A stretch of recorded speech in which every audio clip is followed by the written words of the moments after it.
Hey guys, this is attorney Lori Vella, and I'm here today to talk about LLCs because, as you know, the Florida market is crazy right now. People are buying properties, assuming they can afford them, right? Like the market's crazy. But now they're getting these properties and they're like wondering, should I put it in an LLC? What should I do with it? And yeah, that could be a really good thing for you, but it depends on the character of the property, meaning how are you going to use this property? Is it your homestead?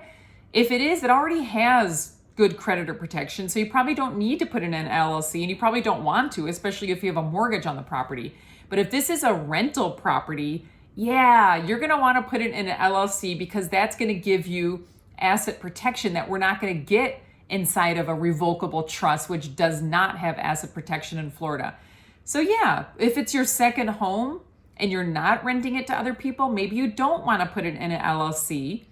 Or maybe you want to get really good insurance, good liability insurance. But let's assume for right now it's rental property. If it's rental property, definitely, highly recommend getting it in an LLC. What if you have two rental properties, two LLCs? That's the best thing to do because you're separating the assets of each LLC. So if something happens on one property and someone sues you, the lawsuit doesn't look to gather the damages, the money from both properties. They're limited to one property. And it should be that way anyway, right? But if they sue the LLC, they're going to try to get the assets from the LLC. So if you have a different, separate identity for every single property, then you're limiting your exposure. And that's what we want. We want to be judgment proof. We don't want things in our names. We don't want everything in our own name. We want someone to Google us and say, this person's dirt poor. I'm not going to bother suing them. That's our goal, right? And so what we're going to do is form the LLC for each rental property. Maybe we have one LLC that's the umbrella, and then we have different ones underneath it.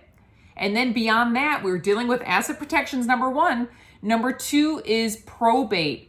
This property is going to go through probate, which is going to be like 3% of your assets are going to a probate attorney. How do we avoid that? We avoid that in two different ways. One, we could do like a revocable trust for your property and assign the assets of the LLC to the trust.